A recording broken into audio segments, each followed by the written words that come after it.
আসসালামু আলাইকুম শিক্ষার্থী বন্ধুরা, সবাইকে স্বাগত জানাচ্ছি হিসাব বিজ্ঞানের নতুন আরও একটি ক্লাসে। আমরা আজকের এই ক্লাসে আলোচনা করব আমাদের নবম দশম শ্রেণীর হিসাব বিজ্ঞান বইয়ের প্রথম অধ্যায় হিসাব বিজ্ঞান পরিচিতি নামে যেই অধ্যায়টি রয়েছে সেই অধ্যায়ের আমরা বেসিক কনসেপ্টগুলো নিয়ে আলোচনা করব। আমরা আমাদের প্রতিটা অধ্যায়েরই বেসিক কনসেপ্টগুলো বেশ কয়েকটা সেকশনে সাজিয়েছি।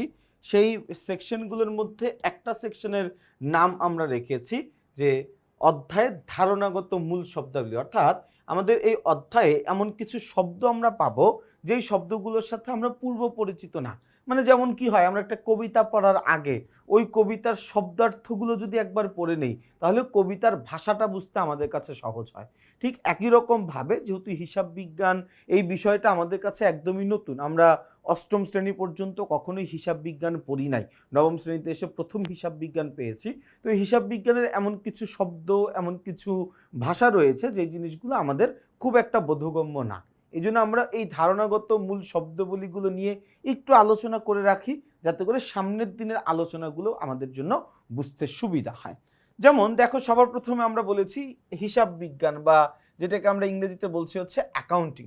হিসাব বিজ্ঞান জিনিসটা আসলে কি, আমরা বলতে পারি যে হিসাব বিজ্ঞান হচ্ছে এমন একটি প্রক্রিয়া যার মাধ্যমে কোনো ব্যক্তি বা প্রতিষ্ঠানের যাবতীয় আর্থিক কার্যাবলী হিসাবের বইতে সুষ্ঠুভাবে লিপিবদ্ধ করা যায় এবং নির্দিষ্ট সময় শেষে আর্থিক কার্যাবলীর ফলাফল জানা যায়। যে কোনো একটা প্রতিষ্ঠান বা যে কোনো একটা ব্যক্তির আমরা কি করতে পারি, চাইলেই সুষ্ঠুভাবে তাদের আর্থিক হিসাব নিকাশ করতে পারি এবং তাদের আর্থিক ফলাফলটা আমরা নির্ণয় করতে পারি। কিসের মাধ্যমে? হিসাব বিজ্ঞানের মাধ্যমে। হিসাব তথ্য বা অ্যাকাউন্টিং ইনফরমেশন মানে কি? দেখো, আমরা যে হিসাব বিজ্ঞান প্রক্রিয়াটা করি, হিসাব বিজ্ঞান প্রক্রিয়ার অন্যতম বড় একটা উদ্দেশ্য হচ্ছে ইনফরমেশন জেনারেট করা, তথ্য উৎপাদন করা। এখন তথ্যগুলো কি? যে কোনো একটা ব্যবসায়ের জন্য অন্য একটা ব্যবসায়ের তথ্য জানাটা খুব দরকার। যেমন আমার ব্যবসায়ে কেউ যদি বিনিয়োগ করতে চায়, সে কিন্তু জানতে চাইতেই পারে বিগত 5 বছরে আমার লাভ লসের রেশিওটা কেমন ছিল, বা মূলধন বিনিয়োগ করে কি পরিমাণের টাকা প্রফিট করেছি ওই রেশিওটা সে জানতে চাইতেই পারে। আমি মালিক হিসেবে জানতে চাইতেই পারি আজকে এই 1 মাসে আমার ব্যবসায়ে কত টাকার পণ্য উৎপাদন করা হয়েছে, কত টাকার পণ্য বিক্রি করা হয়েছে, কত টাকার কাঁচামাল ক্রয় করা হয়েছে, এটা আমি জানতে চাইতেই পারি, তাই না? তো এই জানার আগ্রহ থেকে আমরা আসলে এই তথ্যগুলো ব্যবহার করে থাকি এবং এই তথ্যগুলোকেই আমরা বলি হচ্ছে হিসাব তথ্য। কি বলি ভাইয়া? হিসাব তথ্য। আচ্ছা, এরপরে দেখো কি বলা আছে, ব্যবসায়ের ভাষা, বা আমরা বলতে পারি ল্যাঙ্গুয়েজ অফ বিজনেস। হিসাব বিজ্ঞানকে বলা হয় ব্যবসায়ের ভাষা। দেখো ভাইয়া, ভাষার কাজ কি? ভাষার কাজ হচ্ছে তথ্যের আদান প্রদান করা। আমার একটা তথ্য আমি তোমাকে দিব, তোমার একটা তথ্য তুমি আমাকে দিবা, এটাকেই তো আমরা ভাষা বলতেছি। আমরা ভাবের আদান প্রদান করব, তথ্যের আদান প্রদান করব, তাই না? তাহলে এই যে ভাষার মাধ্যমে আমরা তথ্যের আদান প্রদান করছি বা ভাষার আদান প্রদান করছি, এই জিনিসটা আসলে হিসাব বিজ্ঞানের মাধ্যমে সম্ভব।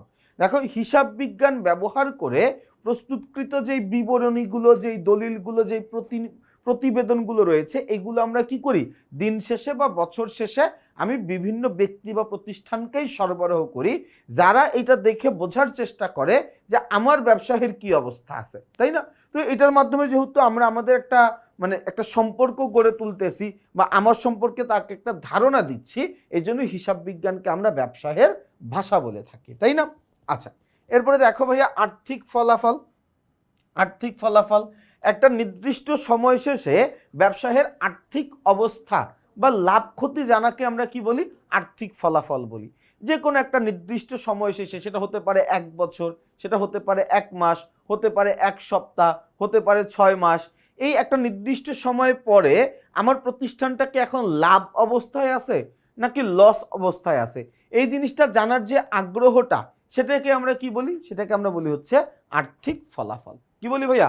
আর্থিক ফলাফল। আর আর্থিক অবস্থা হচ্ছে যে একটা নির্দিষ্ট সময় শেষে আমার প্রতিষ্ঠানে কি পরিমাণের টাকার সম্পদ আছে, কি পরিমাণের টাকার দায় আছে, কি পরিমাণের টাকার মালিকের অধিকার আছে, এই জিনিসগুলোকে আমরা কি বলি? এই জিনিসগুলোকে আমরা বলি হচ্ছে আর্থিক অবস্থা। এই জিনিসগুলোকে আমরা কি বলি ভাইয়া? আমরা বলি হচ্ছে আর্থিক অবস্থা।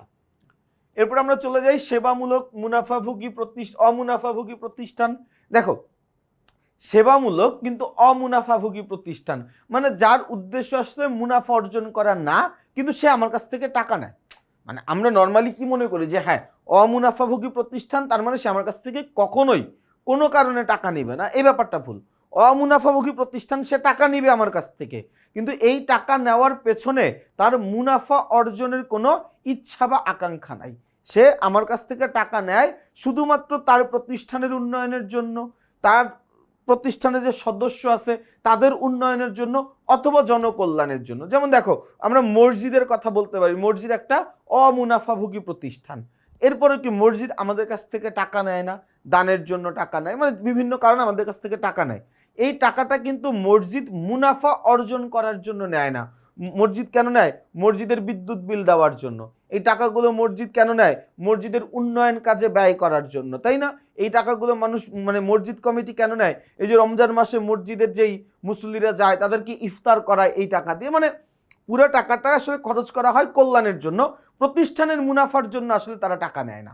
তো এই টাইপের যে প্রতিষ্ঠান আছে যারা হচ্ছে সেবা প্রদান করে কিন্তু তাদের মুনাফা অর্জনের ইচ্ছা নাই, কিন্তু আবার আমাদের কাছ থেকে টাকাও নেয়, এদেরকে আমরা বলি হচ্ছে সেবামূলক অমুনাফাভোগী প্রতিষ্ঠান বা অমুনাফাভোগী সেবামূলক প্রতিষ্ঠান। এরপর দেখো ভাইয়া, এরপর হচ্ছে সরকারি প্রতিষ্ঠান। সরকারি প্রতিষ্ঠান মানে হচ্ছে যেই প্রতিষ্ঠানটা সরকারের মালিকানাধীন, সরকারের নিয়ন্ত্রণাধীন যেই প্রতিষ্ঠান, সেটাকে আমরা বলি সরকারি প্রতিষ্ঠান। সাধারণত কোনো একটা প্রতিষ্ঠানে কেউ যদি সর্বনিম্ন 51% শেয়ারের মালিক হয়, সে ওই প্রতিষ্ঠানের মালিক বলে আমরা বিবেচনা করতে পারি। মনে করো যে আমরা দুইজন ব্যক্তি, মনে করো যে একজনের নাম এক্স, একজনের নাম ওয়াই। একটা কোম্পানির 51% শেয়ার আছে এক্স এর নামে আর 49% শেয়ার আছে ওয়াই এর নামে। তাহলে এক্স যা বলবে ওই কোম্পানিতে তাই হবে, কারণ এক্স এর শেয়ার 2% বেশি আছে। তো সাধারণত আমরা ধরে নেই যে যেই কোম্পানিতে সরকারের কমপক্ষে 51% মালিকানা আছে, ওই কোম্পানিগুলোই আমার জন্য সরকারি প্রতিষ্ঠান। যদি 51%-এর বেশি থাকে তাহলে তো সরকারি প্রতিষ্ঠান। শতভাগ শেয়ার যদি বা শতভাগ মালিকানা যদি সরকারের থাকে, ওইটাও সরকারি প্রতিষ্ঠান। কি বলছে? সর্বনিম্ন 51% যদি হয় তাহলে ওইটাকে আমরা কি বলতে পারি?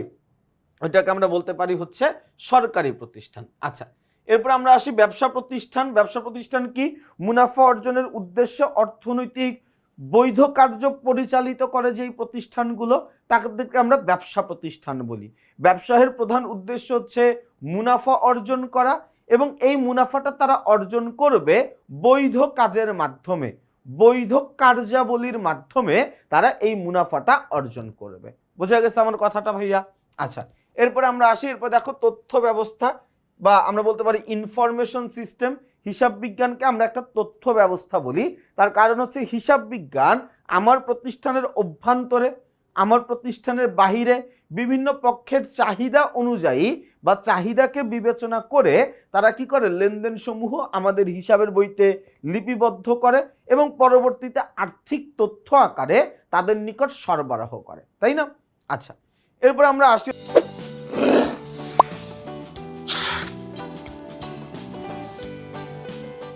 হচ্ছে অভ্যন্তরীণ ব্যবহারকারী। ভাই একটু খেয়াল করে দেখো, অভ্যন্তরীণ ব্যবহারকারী মনে রাখবা, একটা প্রতিষ্ঠানে যে সকল ব্যক্তি বা যে সকল প্রতিষ্ঠান ওই প্রতিষ্ঠানের আর্থিক সিদ্ধান্ত নেওয়ার ক্ষমতা রাখে তাদেরকে আমরা বলি অভ্যন্তরীণ ব্যবহারকারী। বা হিসাব মানে আমার প্রতিষ্ঠানের যারা একদম ভবিষ্যৎ কর্ম পরিকল্পনা ঠিক করে রাখে, মানে একদম খুব কাছাকাছি সম্পর্কের যারা আছে, তাদেরকে আমরা বলি হিসাব বিজ্ঞানের অভ্যন্তরীণ ব্যবহারকারী, ইন্টারনাল ইউজার। যেমন মালিক, ব্যবস্থাপক, এরা সবাই কিন্তু প্রতিষ্ঠানের আর্থিক সিদ্ধান্ত নেওয়ার ক্ষমতা রাখে।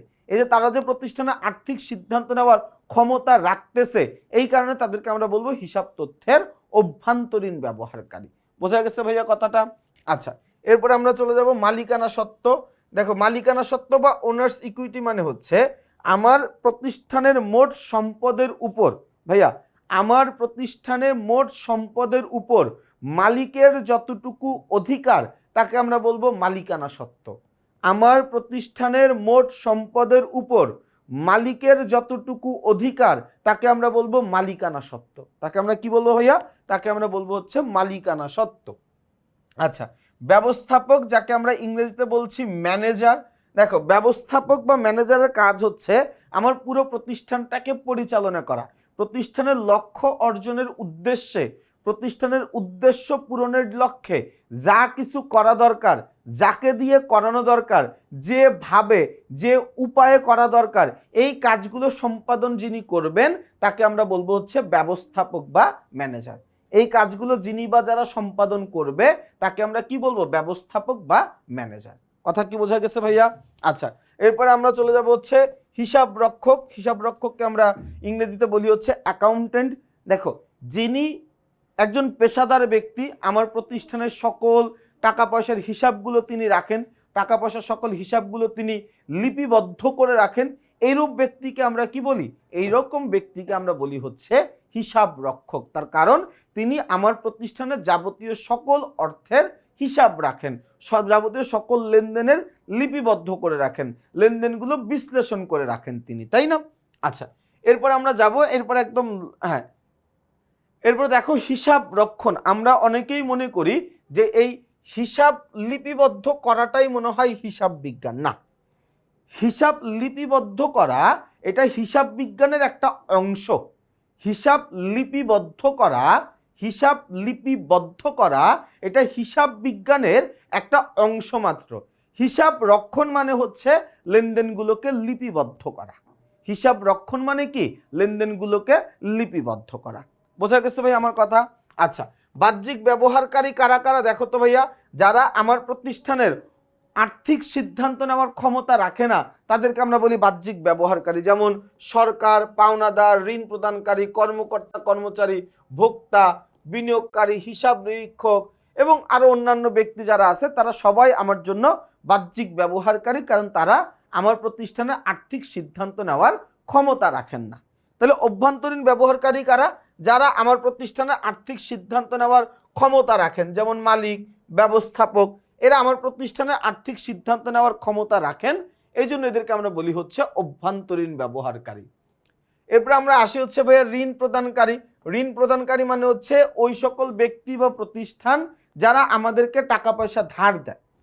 ঋণ প্রদানকারী হচ্ছে ওই সকল ব্যক্তি বা প্রতিষ্ঠান যারা আমার ব্যবসায়ের প্রয়োজনে আমাকে তহবিল সরবরাহ করছে, টাকা দিছে, সোজা বাংলা কথায় তারা আমাদের ধার দিছে, তাদেরকে আমরা কি বলবো? ঋণ প্রদানকারী বলবো, তাই না?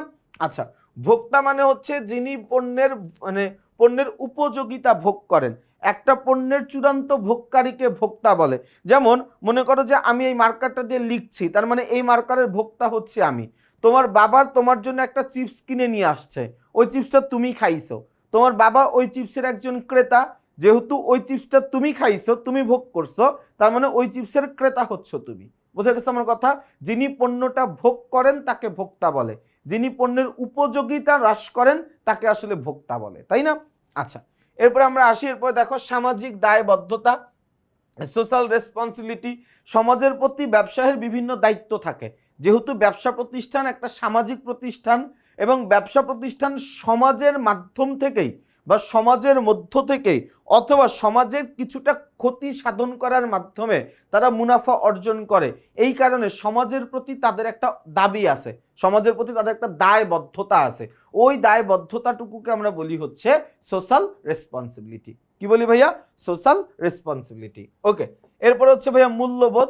মূল্যবোধ মানে কি? ব্যক্তি ও সমাজের চিন্তা চেতনা, বিশ্বাস, ধ্যান ধারণা, এই দীর্ঘ সময় ধরে গড়ে ওঠা তার নৈতিক যে মূল্যবোধটা, তার যে মানদণ্ডটা, সেটাকে আমরা বলি হচ্ছে মূল্যবোধ। এখন তুমি মনে করো ছোটবেলা থেকে এমন পরিবেশে বড় হইছো যেই পরিবেশে আসলে তুমি মিথ্যা কথা বলাকে তেমন কোনো অন্যায় মনে করো না, এটা তোমার মূল্যবোধ যে তুমি মিথ্যা কথা বলাটাকে অন্যায় মনে করো না। আবার আরেকজন মনে করো এমন একটা পরিবেশে বড় হইছে তার কাছে গান শোনাটা হারাম, সে আসলে গান শুনে না বা গান শোনাটাকে তিনি হারাম মনে করেন, তার মানে কি? ওইটা তার মূল্যবোধ। মূল্যবোধ আসলে নির্ভর করে পারিপার্শ্বিকতার উপরে। তুমি যেই পরিবেশে বড় হইছো, মূল্যবোধ সঠিক না ভুল সেটা হচ্ছে পরের কথা। মূল্যবোধ হচ্ছে তোমার মনের বিশ্বাসটা কি, তুমি আসলে কি বিশ্বাস করো, ওইটা হচ্ছে তোমার মূল্যবোধ। এখন তুমি বিশ্বাস করো মিথ্যা কথা বলা ভালো কিছু না, মানে খারাপ কিছু, এটা তোমার মূল্যবোধ। আরেকজন মনে করে এই মিথ্যা কথা বলা তো তেমন কোনো পাপের কাজ না, তেমন কোনো খারাপ কাজ না, ওটা তার মূল্যবোধ। কার মূল্যবোধ সঠিক কার মূল্যবোধ ভূত এই এই কথা এখানে আসে না। মূল্যবোধ মানে হচ্ছে ব্যক্তির একান্ত মন থেকে যেই ইচ্ছাটা আসে, একান্ত মনের যেই ধারণাটা, সেটাকে আমরা বলি হচ্ছে মূল্যবোধ। আর ধর্মীয় মূল্যবোধ মানে হচ্ছে আমাদের সৃষ্টিকর্তা প্রদত্ত যেই মানদণ্ডটা আছে, ওইটাকে আমরা বলি হচ্ছে ধর্মীয় মূল্যবোধ। অর্থাৎ আমার ধর্মে আমাকে আমার সৃষ্টিকর্তা, আমাকে আমার আল্লাহ যেই জিনিসগুলো করতে বলে গেছে, যেই জিনিসগুলো করতে বলে নাই, এই জিনিসটা আমি মানতেছি, এটা হচ্ছে আমার ধর্মীয় মূল্যবোধ। তো ধর্মীয় মূল্যবোধ আর ব্যক্তি মূল্যবোধ দুইটা আলাদা। ধর্মীয় মূল্যবোধ আসে ধর্ম থেকে, যার যার ধর্মের মূল্যবোধ ভিন্ন ভিন্ন হইতে পারে। বাট ব্যক্তি মূল্যবোধ আসে সমাজ থেকে বা পারিপার্শ্বিকতা থেকে আসে। এরপরে আমরা চলে যাব হচ্ছে জবাবদিহিতা। ভাইয়া জবাবদিহিতা মানে কি জানো? জবাবদিহিতা মানে হচ্ছে কোনো কাজ করার পরে অন্য ব্যক্তির নিকট কৈফিয়ত দেওয়া।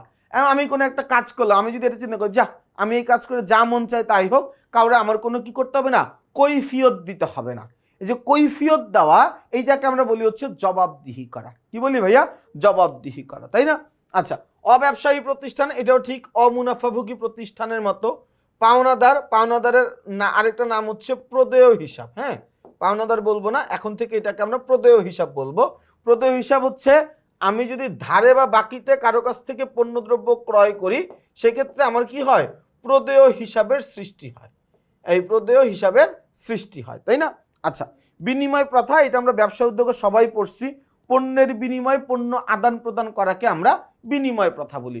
দ্রব্যের বিনিময় দ্রব্য আদান প্রদান করাকে আমরা বিনিময় প্রথা বলি, তাই না? আচ্ছা, মুনাফা হচ্ছে আয়ের ওই অংশ যেটা আমার ব্যয়ের চাইতে বেশি।